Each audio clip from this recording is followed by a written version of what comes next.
Welcome everybody to the Keys to Wisdom channel. Yesterday I was working on a big video and putting it together with music, words, numbers, pictures, all that kind of stuff. But after I spent quite a bit of time on it, I decided I better just come out and talk about it. And I think I'm going to take the time, even though I hate to do it, I'm going to edit the video and cut in some pictures here and there along the lines of this video. But what I'm about to share with you is going to be, in my opinion, the most profound and revealing video in the history of YouTube, and it may be the most profound and revealing talk given to people anywhere in the world.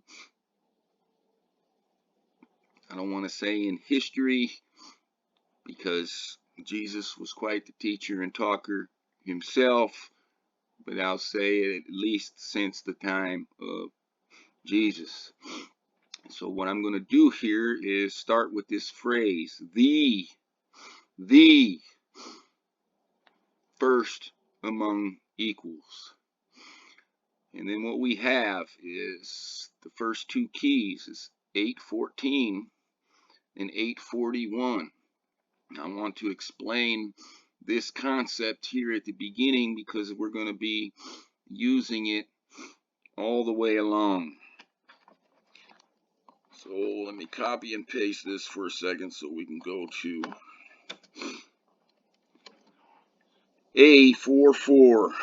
So our representation here within everything that I'm using, these digits 8, 1, and 4, the 4 is going to be representing A, and A is going to be representing a single neutron.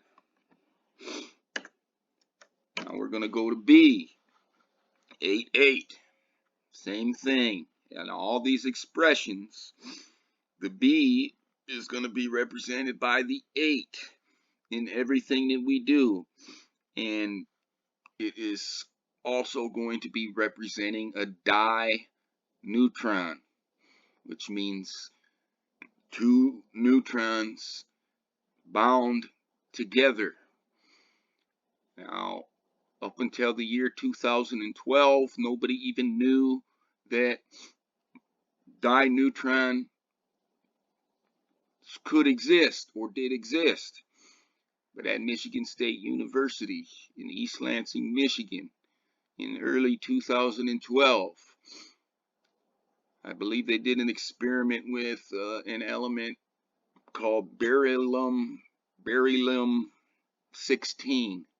They bombarded it with something to change it into beryllium 14. Right? It stayed the same because what dictates what it is how many protons and electrons that it has. But it went from 14 to 16 on its atomic weight number because it had ejected a di-neutron. Two neutrons together came out of it.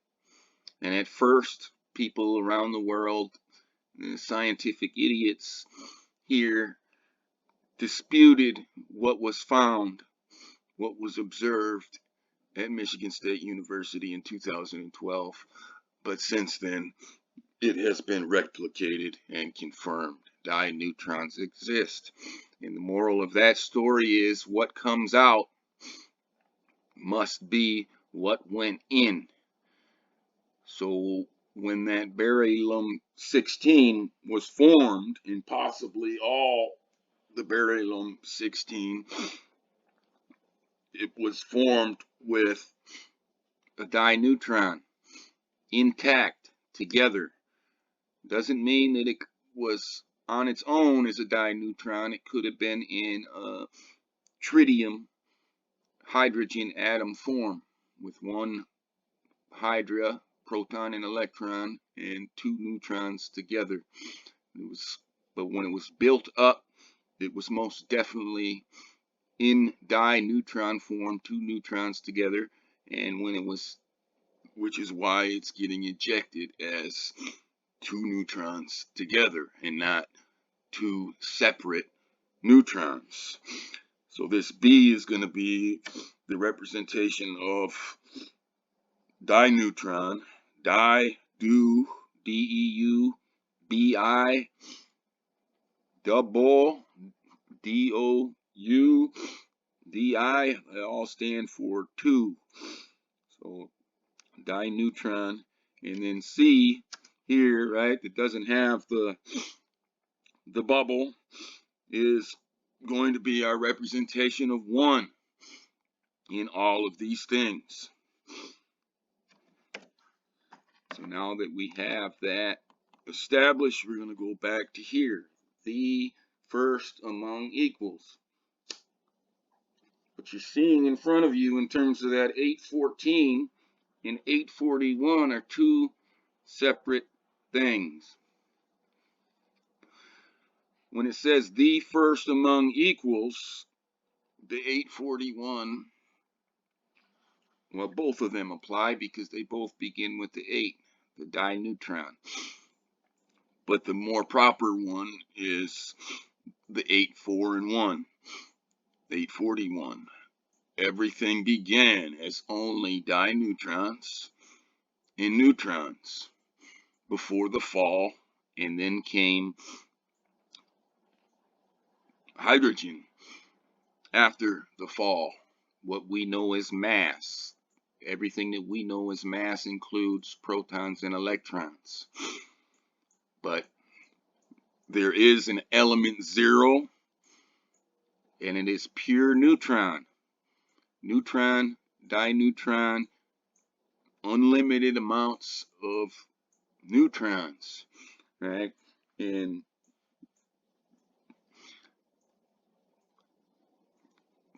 they still talk about it. Before the neutron was even discovered, a guy had named element 0 as neutronium, theorizing about mass that contains only electrons, no proton, only neutrons, no electrons and no protons. Now he was correct in that theory, and then science and atomic science has been steered off since then, and even right now they're way off path, even though they have been shown here that both neutron and di-neutron exist outside of the electron proton mass configuration, which all the Earth mass is, even though it deteriorates and breaks down here, which is because of laws established that do not apply to what the heavens were before the fall. Right now, when a neutron is ejected from a nucleus, it'll last about, it has a half-life of about 10 minutes. So it can last longer if a bunch of them are out. Once every 10 minutes, half of them will deteriorate back down into protium, hydrogen. And the di-neutron has a very short period that it can hold together here with these current laws that apply here on Earth in terms of these things. Now, I'm not a scientific expert myself, but that is actually a very good thing here in terms of not being programmed and pushed and led by the established bullshit that is out there, right? That's in terms of atomic science. When you're going through schooling and testing and all this bullshit, it's really no different than history, right? They are going to program you to respond in a certain way according to their set parameters of everything in order to get things correct on their tests, right? And just like they do in history, and you answer all the questions in history according to what the narrative is, and they'll say correct, correct, correct, correct, correct, correct, and give you a good grade. And but the reality is that the narrative in terms of history is largely fabricated and not the truth, the whole truth, and nothing but the truth. And the same thing goes on within the atomic science and other scientific realms, archaeology, you name it. All the different things out there have their narratives, their established narratives, what's accepted, what's not accepted. And it's actually a good thing not to be too indoctrinated by the current incomplete, not the truth, the whole truth, and nothing but the truth narrative. So I'm able to look at things without that indoctrination. But here, in terms of the first among equals, this is an order. This 841 is saying di-neutron and neutron before hydrogen. 841, 841. This 814 is saying is a tritium formation, is a tritium thing. Now tritium is a hydrogen atom comprised of 2 neutrons and 1 electron, 1 proton.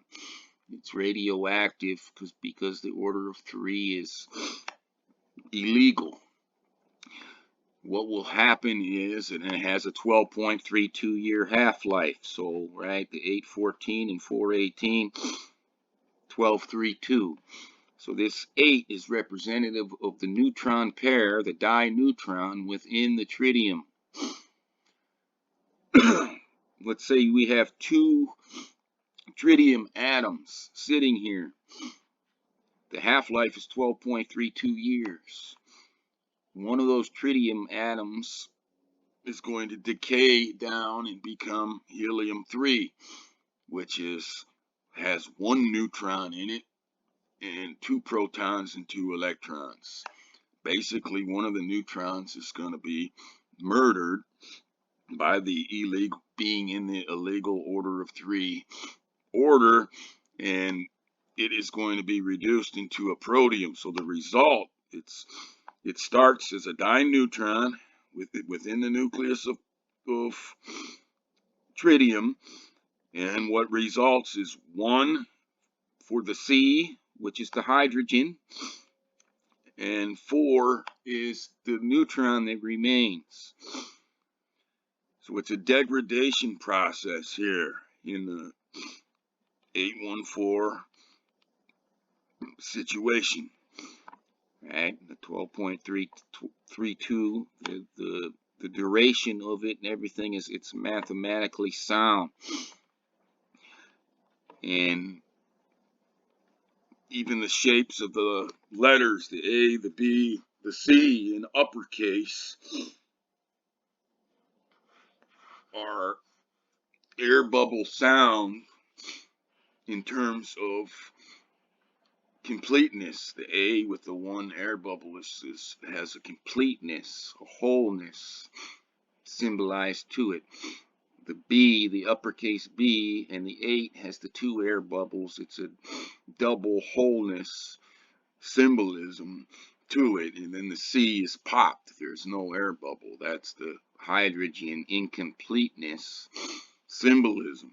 So the di-neutron, the neutron pair, that's the 8 here within the tritium, at the end of the deal of their particular atom, right? If there's 2, one of them is going to degrade after 12.32 years to become helium-3. If there's 4, 2 of them will degrade and 2 will be left. If there's 8, 4 will degrade. It's a half-life situation, right? If there's 1, I think it's going to operate right along the the 12.32 year cycle, but these are in terms of when you're calculating the half-lives, it's like an average thing, and then each individual one may not be bound by it, right? But say that you had trillions of tritium atoms, tritium hydrogen atoms. Well, after 12.32 years, only half of those trillions are going to degrade into helium-3, and half of those trillions are still left. So if it's a huge number of trillions, you're still going to have a very huge number of trillions left even when it halves. And then it halves again after 12.32 years and 12.32 years. And trillions is actually a really small number. It can get into the quadrillions or the Googles, right? So if you have an absolutely massive number in terms of these tritium, some of them could last thousands and thousands and thousands and thousands of years. It all depends on how many of them that there are, right, before they actually degrade, right? When it gets down to the last two, one of them degrades, and then the last one. And I mean, the process could be massively long in terms of time lengths, but that's what's being represented here in this 814, and this is the 841.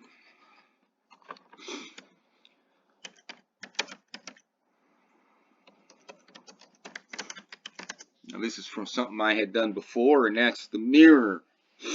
The 841 again is the order. The two original ones hats that I had used. Two original ones hats. We're talking about di-neutron, a neutron pair, right? And they both say that it's a tailor-made golf hat.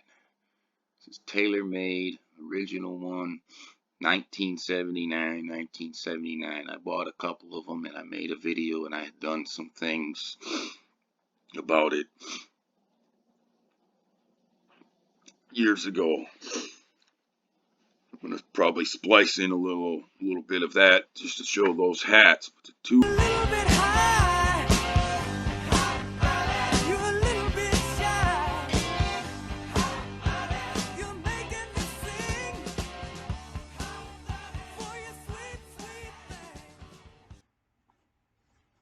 original ones hats, right? Di-neutron, but then there's also the component of di-neutron and neutron, right? The reason it says the heavens and not the heaven is because the heavens is comprised of two different things, di-neutrons and neutrons before the fall, right? Hydrogen didn't even exist in the heavens. Hydrogen and then helium are the first two waters. And then Earth would be lithium, the first solid, right? And here on this two original ones hats, I'm just going to do an example here, and I'm going to go with Ruach HaKodesh, which means the Holy Spirit. And as you can see, it's 434407. That second key is 841. So now if I take a mirror of that 1979, and this is going along those two original ones hats, it's going to produce 841. The order of what came first, the heavens or the earth, the element 0 or element 1, the neutral state of the universe before the charged, more and less state of the universe. And I can make these many different ways with these combinations of 1979. At this point here, we're just going to take the Jewish Israel type of route. So we're using Ruach HaKodesh for the Holy Spirit, and then I'm going to use the God of Isaac, which is that mirror. Now I create the 1979 plus the reverse 1979 and creates the 1978 841.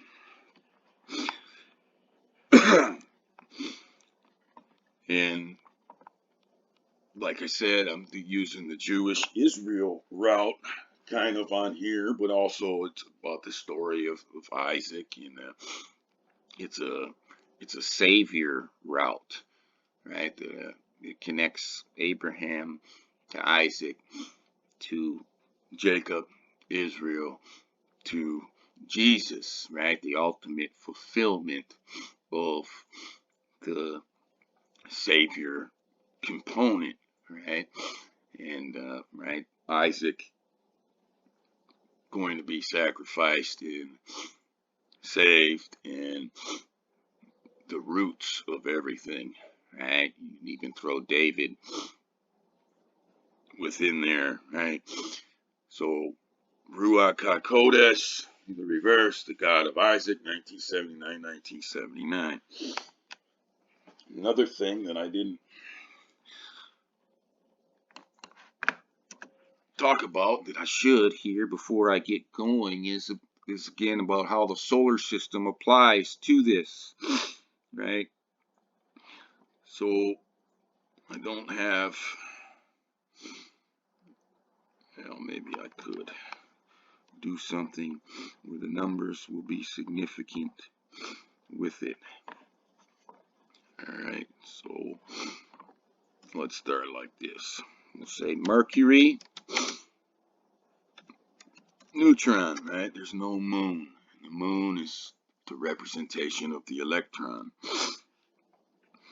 Venus, no moon, right? So if there's no moon, no electron, there's also no proton, right? So it's represented, they're both representative of neutrons alone. And then I'll say and or dineutron as together, right? And this also goes along the lines of the two original ones, hats, the 8 and the 4 and the 1, right? These 8s are not stuck together. They break back apart into 4 and a 4 solo neutrons, and they're the heavens are the flux from with the neutrons being single in pairs, back to singles, into pairs, back into singles, into pairs. It's not in a state where some are always single and some are always double. There's always movement going on with neutrons going from neutron formation alone to dineutron formation together. And this is what Mercury and Venus symbolize within the solar system, is both neutrons in single form and together dineutron. Then you have Earth with the one moon, and that's the representation of hydrogen, the one electron moon, meaning that there's one proton in the nucleus of Earth. And this is also very significant to a lot of the different stories that we'll hopefully touch on a little bit later in the video, even though I'm already racking up the time. So it doesn't matter if there's no neutron in the nucleus. Earth is representing protium with just one proton and one electron. Earth is representing deuterium with one neutron in the nucleus and one proton, one electron.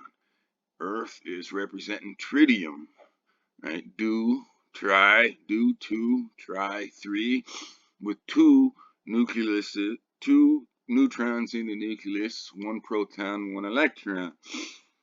Right? And that's the tritium is this 814 representation. And then there is Mars with two moons, two electrons, representing helium. And then next comes the asteroid belt. It's all blown apart, representing like all hell breaks loose, which is a lithium representation and a representation in the elemental charts of everything from the first solid upwards. Right? And these are also A, B, C, D, E representations. So when I put it out this way here, now we have our very significant 1 in 3,761 thing, which all of our calendars operates on, right? First Hebrew year, AM Anno Monday year is 3761 BC. The 3761 Hebrew year, Anno Monday, is 1 BC and 1 AD. Anno Domini. Right, so when I put them on like that, then I can get to a significant number. But this is also a very important representation to recognize. It's in your plain sight. Mercury and Venus are representing single neutrons and together a dineutron. They're representing the order here of this 841, which can also be properly put out as a 481, which we're going to get into in a second here. Right? And then the Earth is representation of hydrogen, and Mars is a representation of helium. So now I'm going to go and I'm going to use the word Satan. And now when we have this representation in this order, it is a lie. It is a bullshit deal. It is saying 1 before 8, before 4. It is saying hydrogen before dineutron and neutron. Right? And that's the bullshit. Now here, I'm going to flop over a mirror and say a dragon corpse. Now this is going to relate to, right, the book of Revelation and why Earth is hydrogen and everything, right? And in the book of Revelation, it talks Satan is a great dragon who was cast down to earth along with his angels, and they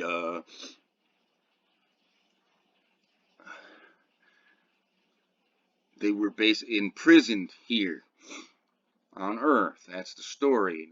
So a dragon corpse, now when it's at 481, it's saying neutron and dineutron before hydrogen. And a dragon corpse is saying Satan's dead, right? And whereas Satan's saying 184 is saying the opposite story, right? And this is the murderer and the liar from the beginning that Jesus is talking about as well, right? And this murderer is in this 814. This is this tritium.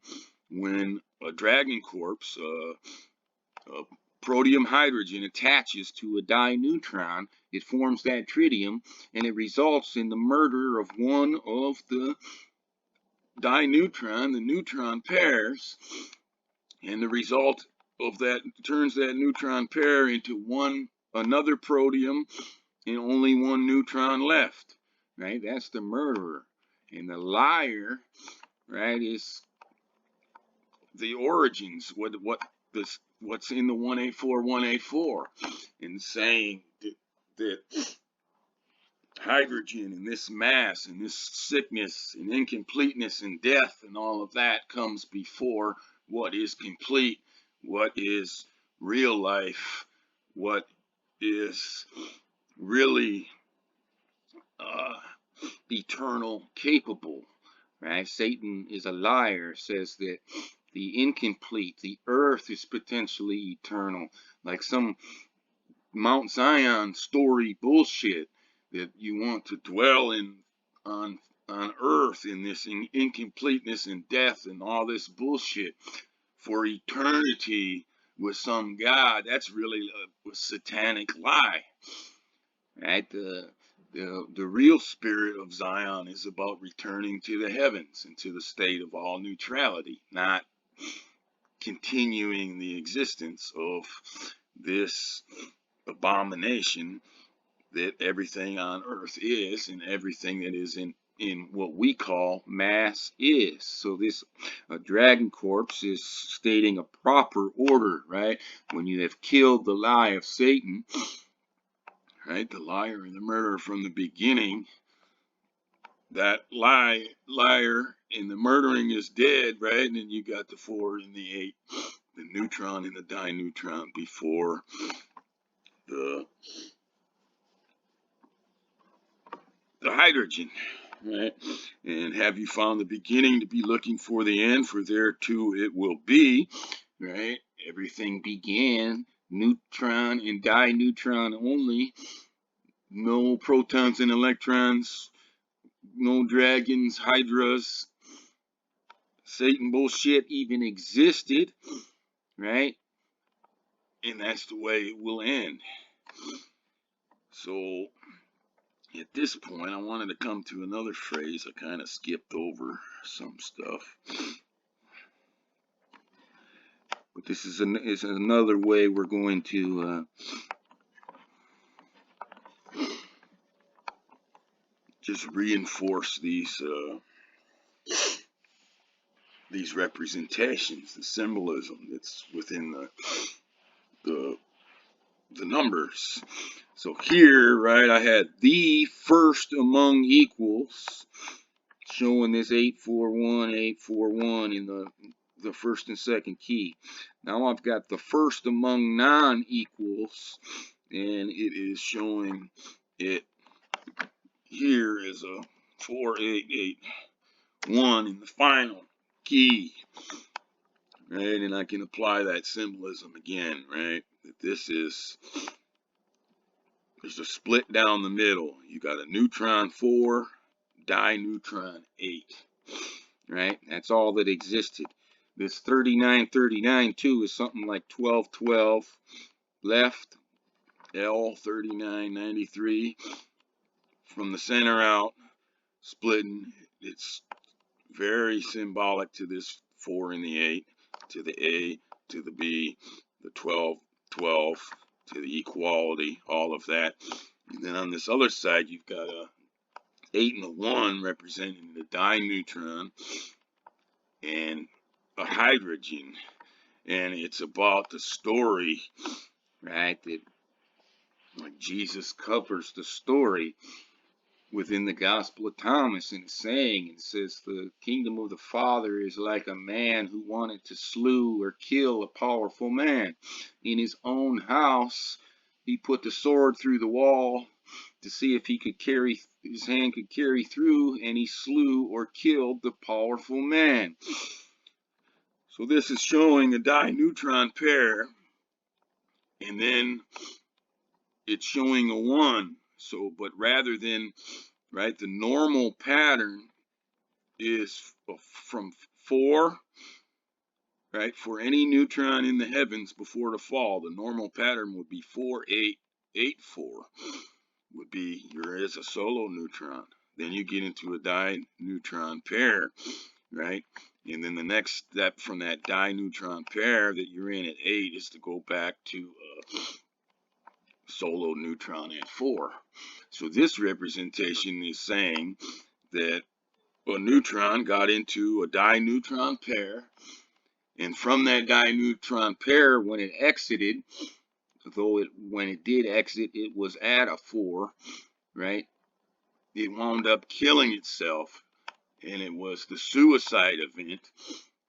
Put the sword through its own wall, and slew the powerful man, right, which became the first among non-equals, which is the satanic fucking bullshit of more and less, the liar, the murderer, all of that. So when I put it in this way, the first among non-equals, we're talking about this very same things, right? And then even this 1002 it's got like a, this is almost like a C representation in the 1, the 0 and 0 for the A and the B, like a 4 and an 8 missing, and the 2 is like a D representation within this. When we look at this, right, the numbers, the first among non-equals, that setup, and then the first among equals, this setup, which is about the order and about what goes on within the tritium formation, how that tritium formation, right, that this 8 and 1 here at the end, right, very related to this 814, which is about coming out of this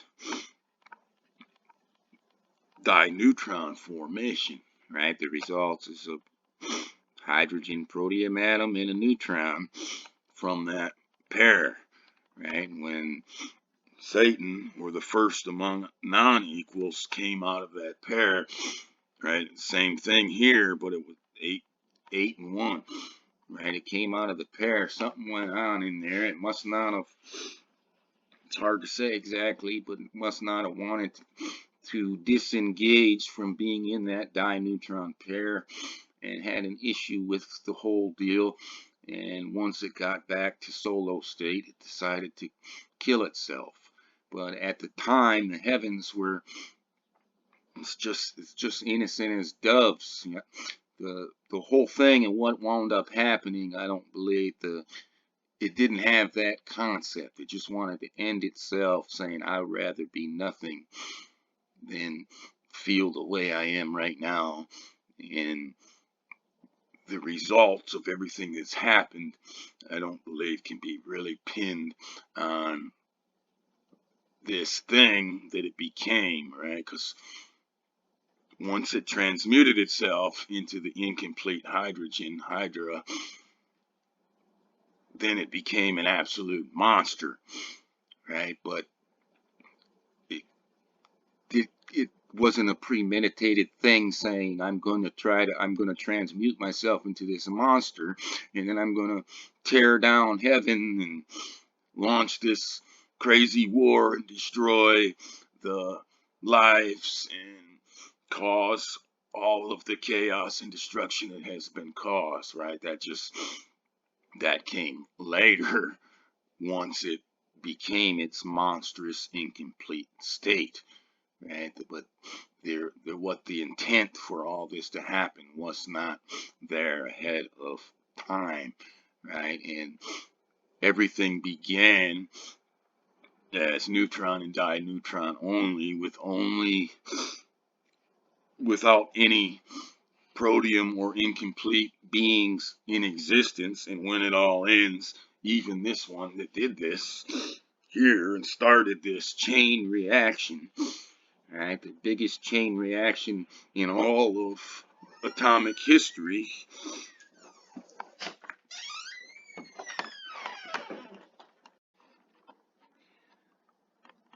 I had to let my dog out real quick, but we'll pick up right where I left off. So the biggest chain reaction in all of history that's ever happened that nobody really knows about or talks about. They theorize what they call the Big Bang theory, but because they don't understand what the heavens actually was and was comprised of, they've got so many things all wrong. And then, of course, because here on earth, the satanic influence and the spirit of the liar and the murderer, right, we have constant issues about truths in literally every single facet of everything here going on, right? And Earth is a hydrogen prison, right? And like, let's take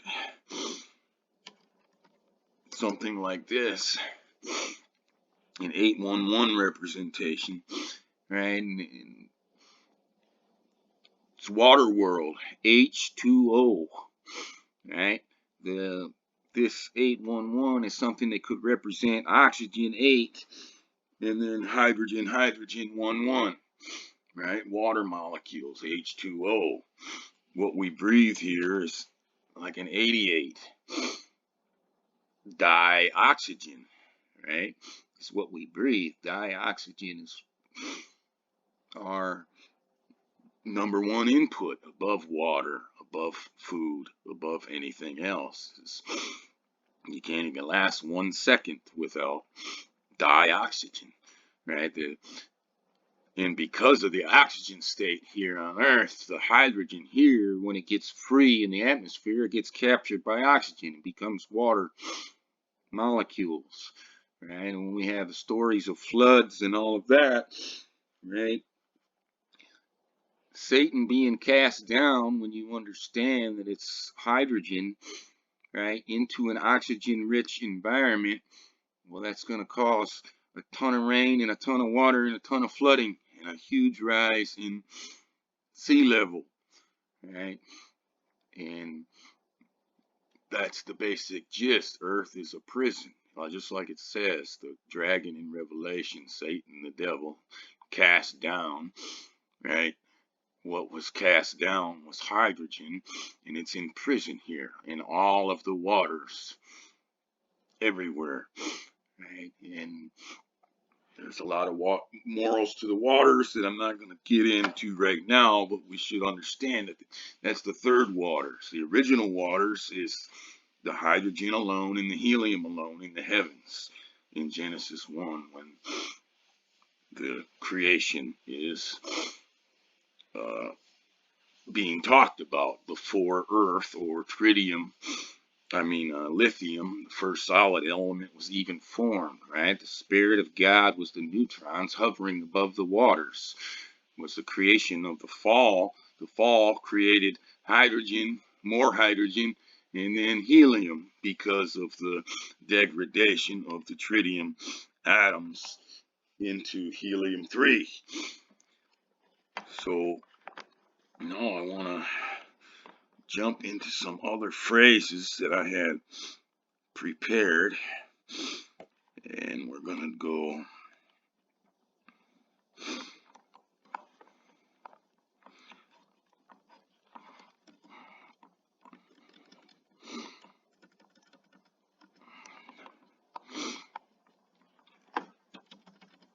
let me just flip it over here, right? This is the famous formula of Albert Einstein, E equals mc squared. What this basically says is that mass and energy are the same things, and they convert back and forth from one to the other.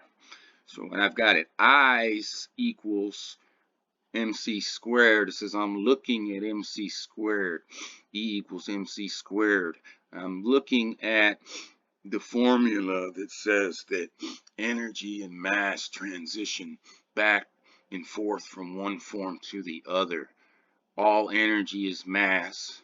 All mass is energy. Right? And then here I just put it out of CY, E equals mc squared. Well, what you have under here, this is Y, which I'm going to get into in a minute, but CY, E equals mc squared, I's E equals mc squared. We're looking at Y. Mass can be converted into energy, and energy can be converted into mass. And then the same things here, right? What in here, this pattern of 8, 4, and 1, this is mass in terms of the dineutron and neutron, and then hydrogen being created. But because hydrogen is less than what it came from, the neutron, after the suicide event, there was massive amounts of energy created. So hydra is less than a neutron. Hydrogen is less than a neutron. So when the suicide event of the very first one occurred, it became less mass than what it was in its whole and complete state, and it generated energy. The loss of mass going from neutron to protium hydrogen results in the release of the energy. And all of the energy that you see all over the earth and outside of the earth in their models, right? And when they talk about the solar system and the universe and all these other things, right? And it doesn't matter how literal you take it in terms of how factual all the shit that they say about everything outside of earth is, right? But because it applies to everything that's here, no matter what is out there, and if anything is out there, it also all applies to that just the same, right? Absolutely all of the energy that is in play everywhere came from the degradation of mass from neutron and dineutron state into the lower states of what all of the mass with protons and electrons in it are. So when we're doing that phrase, that's that. And again, here, the dineutron breaking down to become hydrogen and a neutron. All right, come on, doggy. Let's go. Come on. Oh.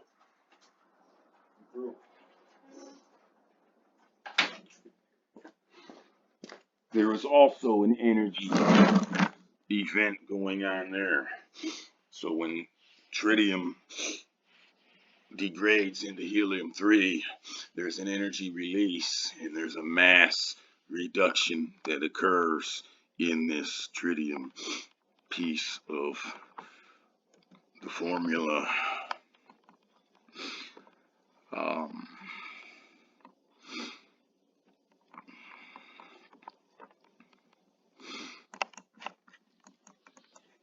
Put it in this way, but I'm going to say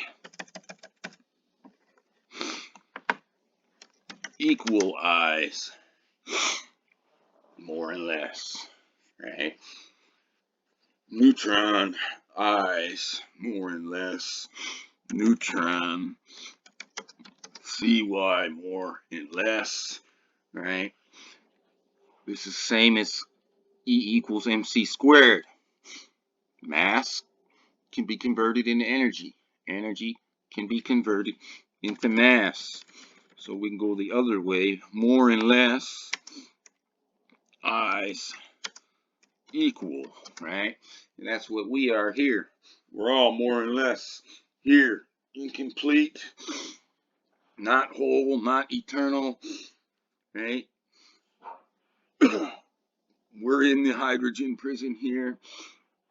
And, right, what we're looking at is the equal. So more and less I's equal more and less Cy equal, right? Which again is, it's crazy cold out. I gotta let these dogs back in. Come on, boy. Morning, Court.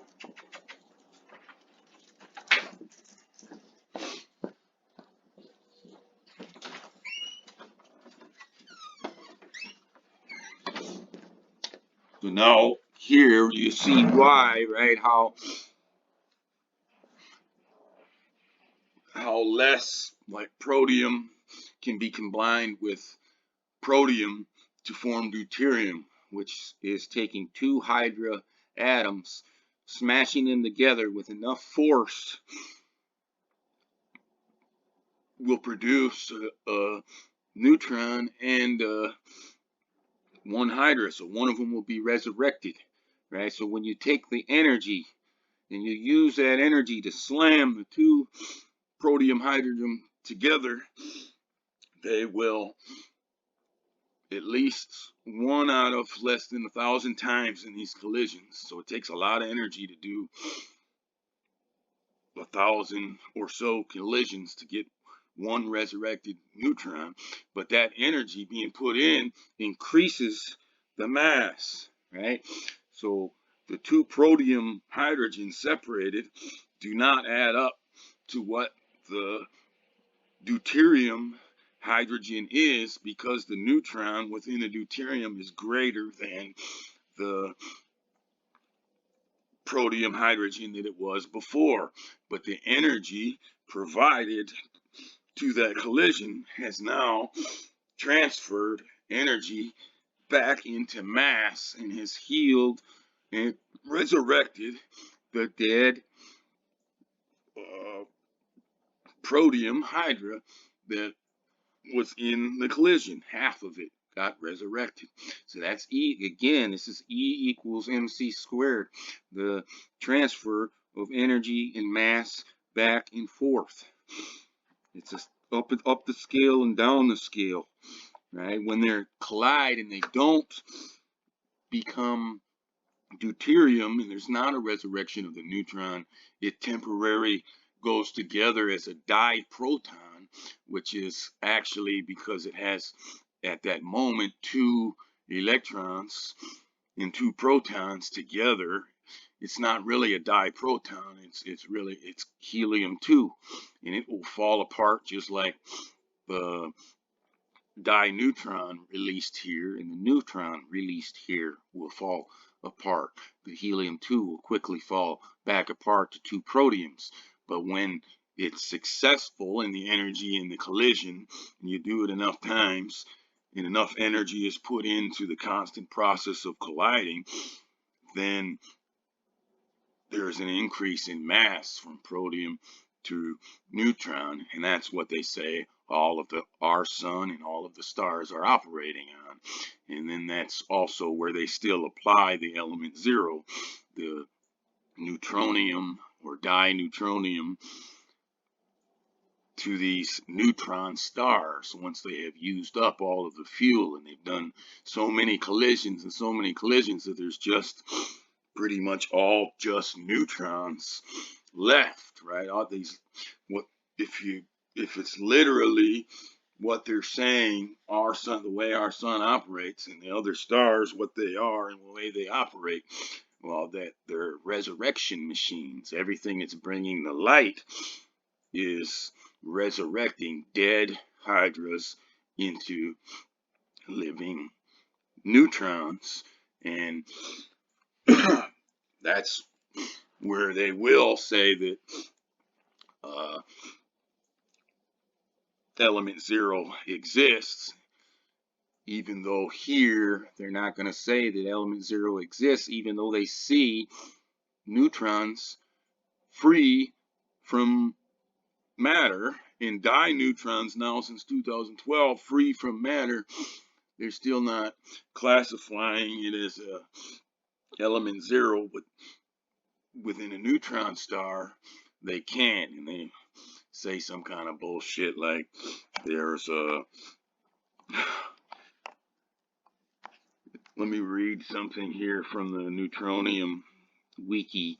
It says, in neutron stars, neutronium is used in popular physics literature to refer to the material present in the cores of neutron stars, stars which are too massive to be supported by electron degeneracy pressure, in which collapse into a denser phase of matter, which is all neutron. Why is it denser? Because neutrons are more mass than anything that has any electrons and protons into it. So when you condense something together that's only made of neutrons, it's much more denser than all of our things that are made of both neutrons and electrons and protons, unless you look at protium hydrogen, which is the only element that doesn't have a neutron in it besides that diproton, which is the helium-2 the situation, right? in those collisions. That's it. Everything else has neutrons in it, but it also has the electrons and protons in it, so it's much less dense. So where else? In scientific literature, the term neutron degenerate matter, or simply neutron matter, is used for this material. I'm dying when I'm reading this. That's just idiots here calling it neutron degenerate material. That's the real heavens. The neutron degenerate material, neutron degenerate mass. This is the degenerate mass. Everything with the hydra, with the protons and electrons in it, the stuff that we call mass, all the elements from 1 upwards, is degenerate mass. The pure neutron mass is not degenerate, it is original. That is the original mass. It is complete, it is whole, and it is not degenerated in any way. This is the degenerated. So it's fitting, right? That's like Satan lie, the 184, 184. When they're talking about element 0 and those neutron stars and that mass, that's the fucking lie right there in their terminology that they're putting out upon it, calling it degenerate neutron mass, degenerate neutron material. You degenerate, right? It's a cut down on what is right by the liar and what is wrong. So more and less y, cy equal, right? The whole thing of E equals mc squared. All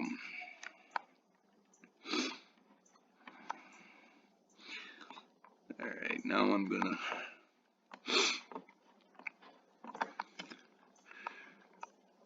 add in something else.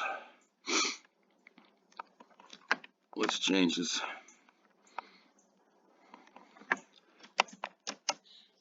So if I see things as they are, right? So now we got the mirror out here, but we're still on the same deal. The order of what comes first and this, and this is also now where we're going to get in here and apply it into this, right? If I see things as they are, right? Reality.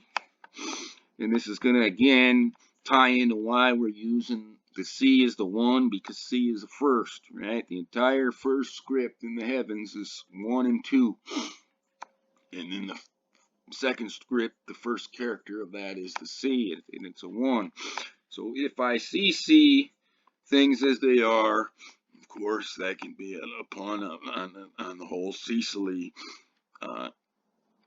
topic that I've been showing all of these different years. But if I see, we'll change it like this too. If I see things as they are, C, right? If I see things as they are incomplete, if I see things as they are degenerate, the real degenerate, this shit here, right? If I see things as they are lies, bullshit, right? All of that. But this has an application to this.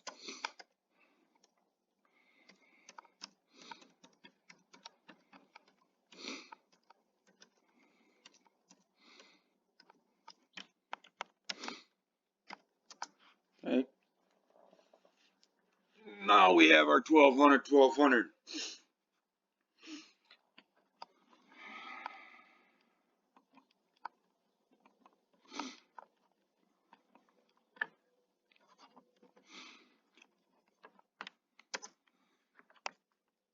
1200, 1200. 1200, 1200, something happened, right? This is the basis of all of our cyclical stuff. Our time, our repeating day, the years, the great years, everything that repeats is the basis of the cyclical stuff. And because everything was falling and more and less, couldn't go through the real non-degenerate material, right? And this first, right, was used again, and it balanced it out, right? The heavens, the fall at sea, hydrogen, this whole mess, C to Y ion, all scion, C ion, then Z ion, two wrongs do not make a right. I want to go home to the beginning. I want this to be the end. I want to go home to the beginning to make peace with each other in the one house. Boom, boom, 1200, 1200. Well, what you're seeing in front of you here and then these ratios is scientific in terms of hydrogen and a neutron. So the size of a neutron, right? If we say that a neutron is 1, if the neutron is the 1, then the size, the mass of the protium hydrogen atom is 0.999167.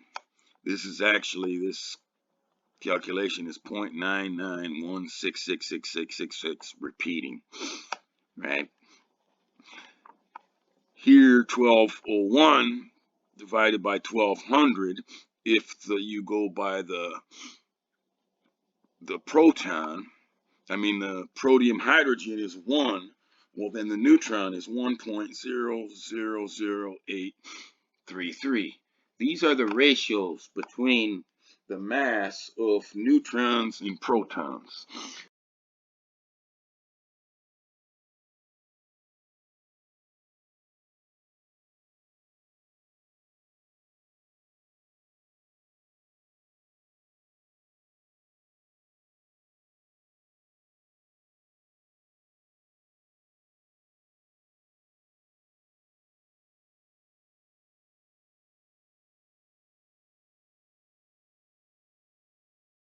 Now there are plenty of people in the world who have seen this before, right? But they don't understand any of the applications. What they haven't seen is this. They don't know anything about this. So even when they see this, they can't get to the places they need to go because they don't have the living this. But this is what is going on here. This is what everything is based on here. And if you see things as they are, if you see things as they are, right? That phrase that I had put out, 841, 814, has the connotations to this, right? And this incompleteness, this C, right, is represented here by the 1, where the A is represented by the 1.00833, the hydrogen, the neutron. Here, the 1 is the representation of the neutron, and the incompleteness is the 0.999. So the most proper representation of the ratio between hydrogen, protium hydrogen, and a neutron is this one, 1199 divided by 1200, because the 1 is whole and complete, the neutron. The protium is incomplete, so it's less than 1. It's 0.9999167, which is 0.9991677 repeating. Now, this is also directly related to the Adam and Eve story. All right. So the story says that Adam is created as a man, And as a man, Adam has 24 ribs, 12 on the left and 12 on the right, right? In the image of the Word, right? The ribs of humans, the 12 and 12 ribs, is in the image of the Word that created everything in John 1:1, John 1:2, all of that stuff, right? In the ribs. And taking one of the ribs, right? That's basically a representation that's in here. Cause Adam to fall asleep, pull out one rib. So in that case, it would be like 11, 12, right? In our stuff, right? It says EL even, L 12 even 12, right? In our English numbers, there's a connotation in the words 11 and 12 to that whole thing. L even 12, 12 even 12 to from 12:12 to 11:12, 1:1, 1:2, right? In the thing, right? This here, and it's basically saying a neutron was caused to fall asleep, and when it woke up, it was a protium hydrogen, and now it was two separate things split apart. Now Adam is a representation of the proton, and Eve is a representation of the electron, and they're come from one being to become two different things, right? That's what the story of Adam and Eve. The story of Adam and Eve is actually a scientific story of neutron to proton, just like the book of Genesis is an atomic science textbook that people just don't understand how to interpret it properly. But when you get to these ratios here of the size of the mass of a neutron compared to a protium, there it's all in it. Everything to do with the Word is in it, and the Adam and Eve story is in it, right? This representation of 1200 is also, right, it's right on our clocks. It still represents 12. This 1200 still represents 12, right? If we say it's 1200, the military time means it's noon. It's 12, right? And then the 2400 represents 12 also, right? The midnight, the stroke of midnight, stroke of noon, noon plus noon, and midnight, right? The 1200 still represents the 12. So all the shit we got going on with time, everything with the Word, with Adam and Eve, that's in this ratio of proton to neutron mass, and E equals mc squared is what is applied in going from one form back to the other, as I've explained it to you, right? The tritium degrades one neutron down into a protium. There's a loss of mass, there's a creation of energy, and then it takes energy to force two protium together to create a deuterium, where now there's one protium went to a neutron. There's an increase in mass that took the energy input to have those collisions happen. So that's all E equals mc squared going back and forth, that mass and energy convert back and forth. If you've got enough energy and you direct it in the proper ways, you will increase the mass of the things that you are using it upon. And if you split things and decrease the mass of those things, then the loss of mass is going to result in the production of energy. And then there's other forms of all this type of stuff. Everybody's after the fusion reaction for energy, and that's all also energy changing the scales, right? For changing the mass, using energy and mass to create changes, and they're in that point they're trying to split a lot of things, right? If you want to create a lot of energy, then you've got to destroy a lot of mass. So it's the target of the fusion stuff. The fusion hopes is about degrading neutrons, degrading neutrons. Because if you want to create and harness big amounts of energy, well, then you've got to be destroying mass to make it less massive to get out that surplus of energy, right? Whereas if you want to increase the mass, then you're going to be adding an input of a lot of energy to increase the mass of things, right? If you want to make things more dense, it takes energy input.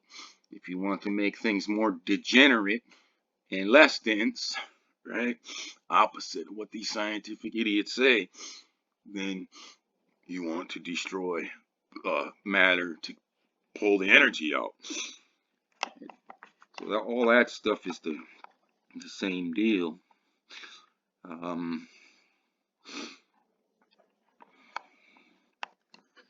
Just maybe a couple other. Oh.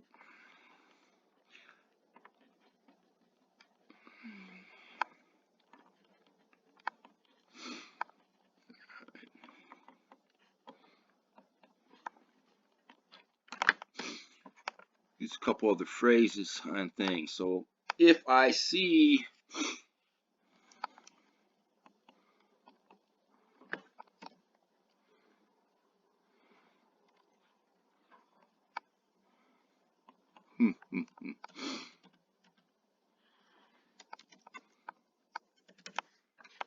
something's going on here.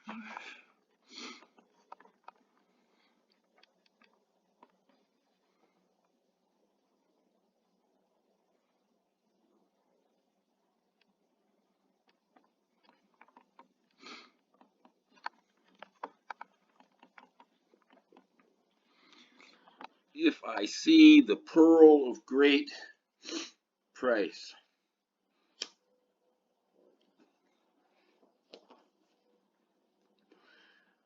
And here, again, it's what I was just talking about. E equals mc squared. Mass getting converted into energy, energy getting converted into mass. Right? There is and the word great can be swapped out with the word for spirit, Ruach, right? If I see the pearl of spirit price, right? When you understand what neutrons are and all of that, right? There's a great price, right? And what happened in the heavens? There was a great price when all of the energy that whatever these idiot theorists call the Big Bang in their things, when all that energy was released from that chain reaction that began after the very first hydrogen atom created itself through suicide, and then began that there was a very, very great price that was paid, right? To get energy from mass in terms of neutrons being the mass that you're getting it from by reducing its mass and turning them into protiums, it's a great price, and it's a great price in terms of the spirit, because the spirit is neutral, complete, and whole. It is both neutron and dineutron, even though the dineutrons are also single neutrons in their fluctuating states. Right, so if I see the pearl of Ruach price or the pearl of great price, right, the wisdom of E equals mc squared, the more and less the conversion back and forth from energy to mass.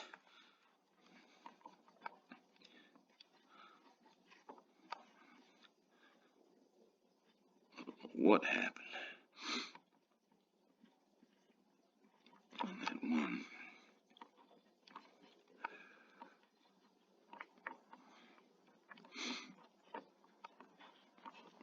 I was looking at my old video of the two original ones hats to pull some of these phrases off that I used before. So here's if I see deprogram, reprogram. And again, this is E equals MC squared. This is all of this in here, right? To deprogram something, right? Heaven was deprogrammed from neutron and di-neutron state and reprogrammed into more and less hydrogen and all of our element fucking sicko degenerate shit from hydrogen up, from element 1 up to degenerate shit. That was the reprogram, right? But it goes both ways, right? The degenerate mass as we know it can be deprogrammed and reprogrammed as neutrons again, and it will be. It's a done deal. That's the way everything began is the way everything will end. And it will always be pure hell in between those things. The real beginning and the real end will always be pure hell in between, because the state of this degenerate bullshit will exist. But this is the same thing. If I see deprogram, reprogram, well, this is E equals MC squared, and the mass and energy converting back and forth from one to the other.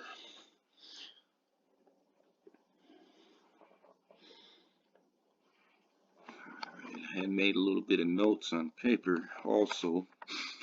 I'm going off of a notepad on the computer and a notepad that I wrote down, just try to keep myself on track a little bit.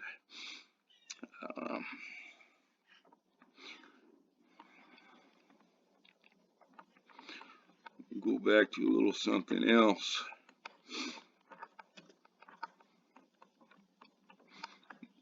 This would say Hanoten Teshua Lamelikim, which would mean the power to grant dominion or salvation to kings. A lot of times it'll say, people will translate this as in the saying, the power to grant dominion to kings, right? The power to grant something to rule over others. Now in this is all about the proper order. This is like saying heavenly power over earth, right? But this Teshua, like, it's very related to Yeshua, and it has a savior connotation to it. So when I look at it and I translate it, Hanoten Teshua Lamelikim, I don't come out with the power to grant dominion to kings. It can be, you can twist it that way, but this is also like if I see deprogram, reprogram, E equals MC squared, the back and forth, all right, but that's one way you can see it. But the other way here, I says the power to grant salvation to kings. The power to grant the forgiveness to some dirtbag assholes who would say that they're kings and they're better than all of the subjects, the fucking more and less scumbags, right? The word king and the word queen and that more and less philosophy is a satanic, lying fucking philosophy of more and less and not equality, right? And they also claim divine right, birthright, the divine right to lead, and all their claims is complete fucking horseshit, right? And it goes back to all that other stuff that I had posted earlier about seeing the more and less versus the equals or whatever, right? This, and it's best form, in the heavenly form, it says power to grant forgiveness to the scumbag fucking assholes on earth. Right? And those kings you could even relate Satan in the other fallen angels imprisoned up in this motherfucker here, or humans, right? Any which way you want to put it, these more or less motherfuckers, those who try to control over others and try to prop up the constant fucking lies that they're better than others and others are less than them, and that's their lying shit, and then they're the murderers that will kill and try to get rid of absolutely everybody who opposes their fucking lies that they're greater than everybody else. I'm the king, you're my subject, it's all my land, it's all my plants, it's all my animals, I can do whatever I want with you, I own the land, I own everything, you're nothing, I'm everything, you're you're a degenerate, and I am divine, and I have the right to do all this bullshit to you. Well, fuck you, bullshit. The power to grant dominion to kings would be an earthly way of looking at it. 148, like the backwards, right? The power to grant forgiveness and salvation for their fucking sins to kings and queens, to all of the different motherfuckers with the lying philosophies of being more and less than anybody else. Anoten Teshua Lamelikim. And that again is that those you take one left-handed 1979 and one right-handed 1979, the right combinations, you put them together and they'll form these 841s. 1978. I didn't prepare a bunch of those before, but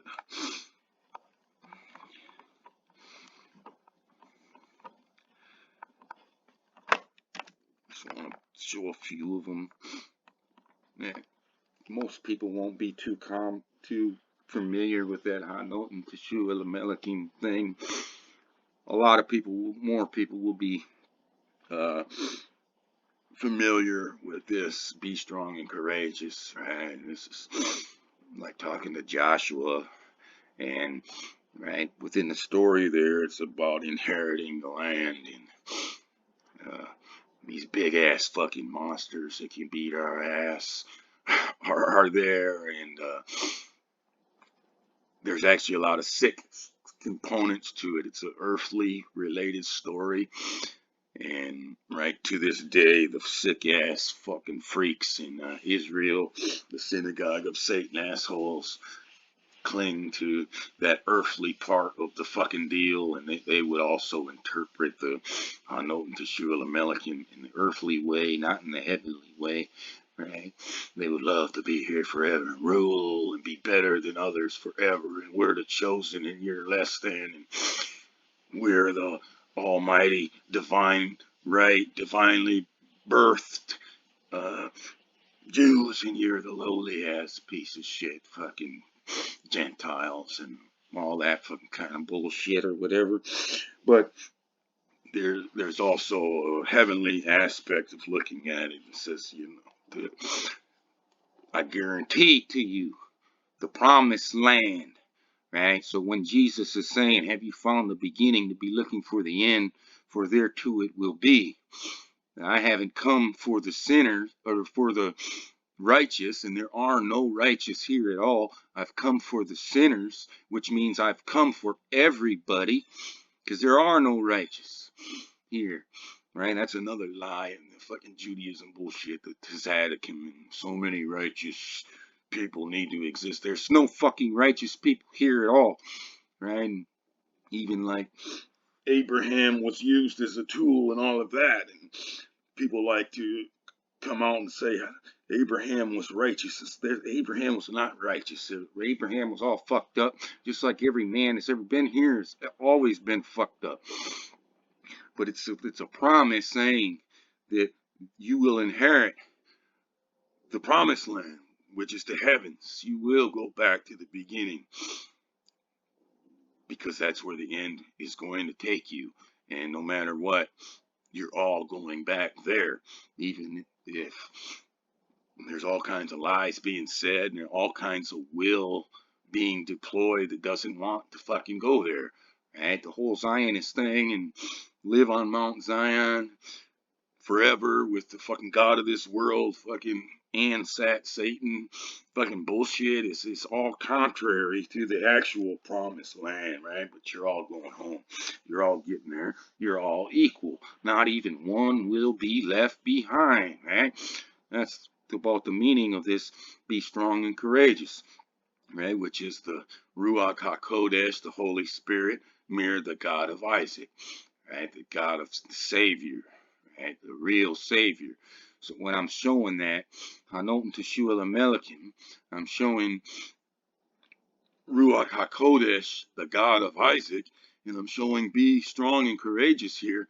These are all heavenly, in terms of the heavenly picture, all about being saved, about the kings and the queens, the bullshitter, liar, assholes of more and less than being saved, right? But there are no righteous, right? I have not come for the righteous, I've come for the sinners.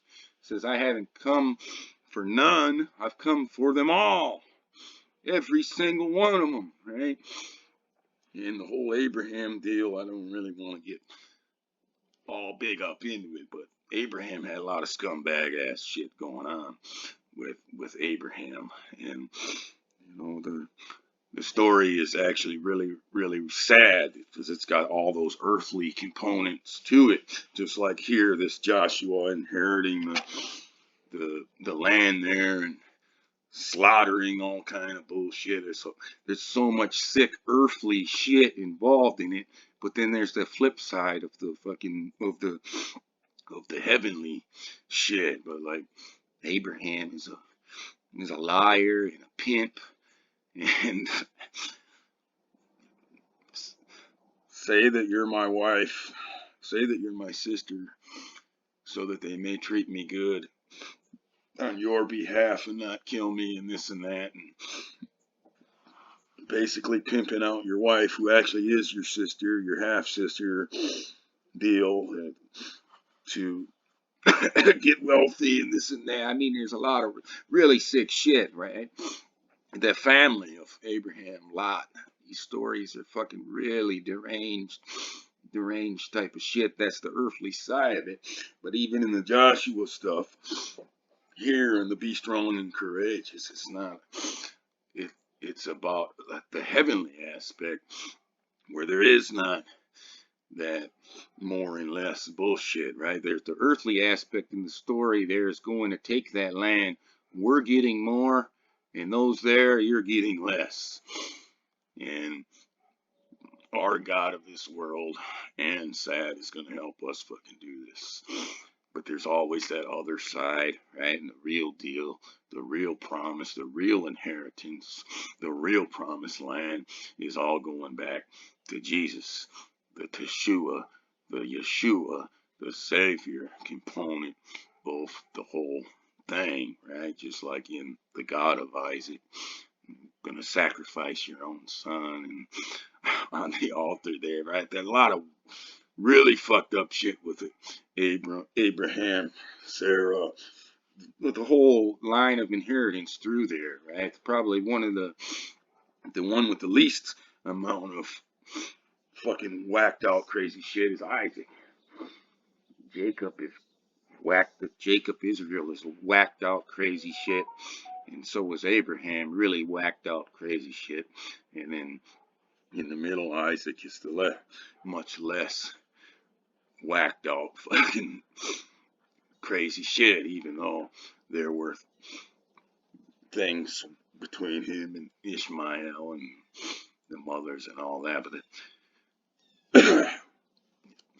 it's that earthly part, crazy earthly part of all of those stories, particularly the Old Testament, right? The Old Testament is really filled heavily with morbid ass degenerate earthly stuff, and then the New Testament is more based on the heavenly stuff. Now, it has been used on earth in the same ways as the Old Testament stuff by scumbag fucking Lamelikim, fucking kings and queens, and we're better than you and this and that, right? But the way it's composed is much more heavenly, truthful, right? Jesus don't go and slaughter all kind of motherfuckers to give you some piece of shit fucking land here on earth. Jesus gets slaughtered by those scumbags to give you the real promised land, the real inheritance, the real heavens, the real beginning and the real end, right? The differences. So I could go on and on and on about other things, especially if I got more prepared, but getting close to out of stuff.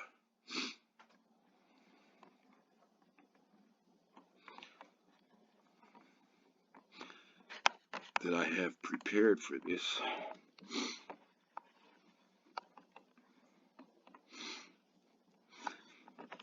Here's 1201 C base, right? 1201 C base.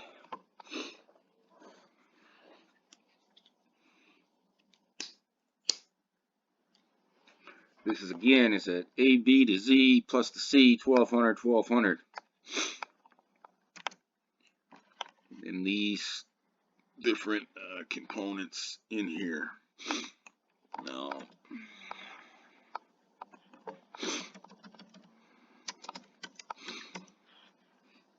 change it there to bread, right? 1201 bread.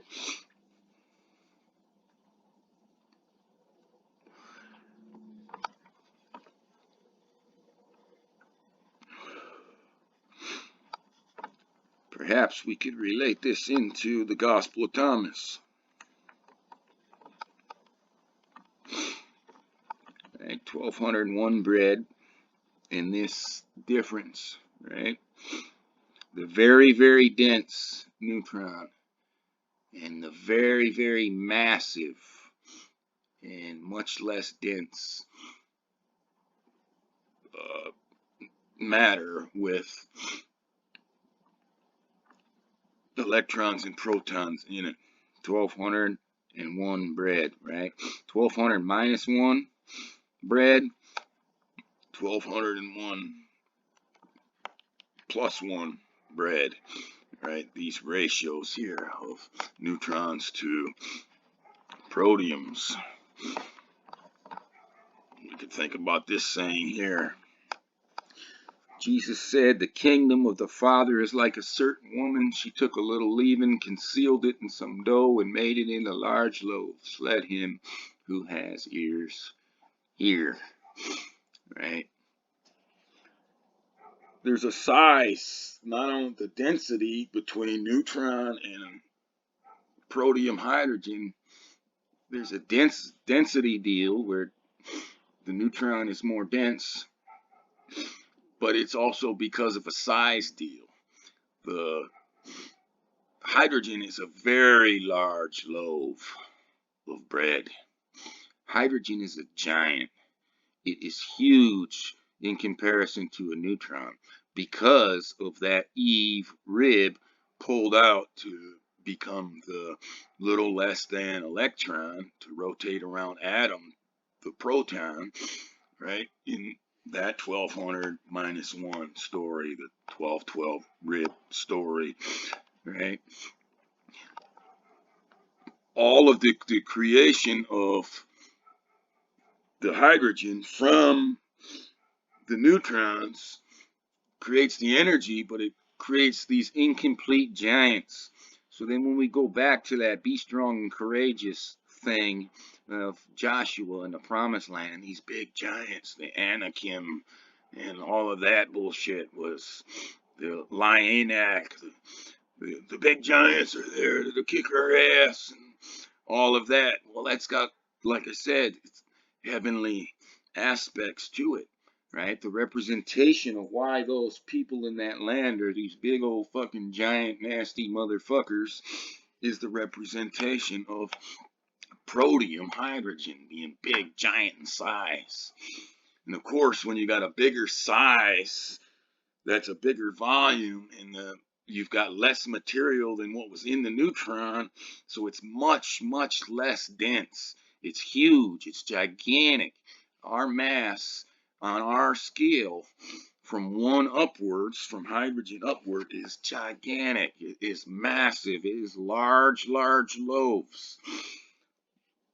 The heavens is so much denser because of the lower volume of space, and there's more material, right? It's all complete and whole, right?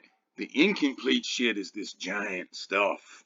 So when Jesus is talking about this here, this is all, and this is also E equals MC squared. This is this conversion, right? When you take a little leaven, you conceal it in some dough, and you made it into large loaves. It's like you take a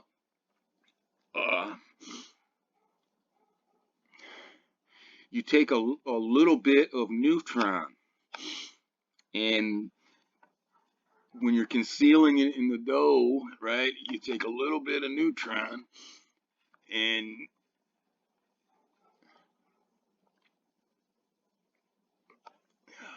concealing it in the dough is when you're doing something to reduce it to produce the energy, right?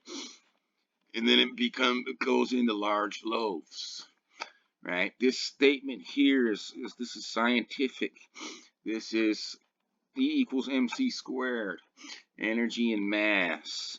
This is the difference between neutrons and protium hydrogen. She took a little leaven, concealed it in some dough, and made it into large loaves. She took what was small and complete.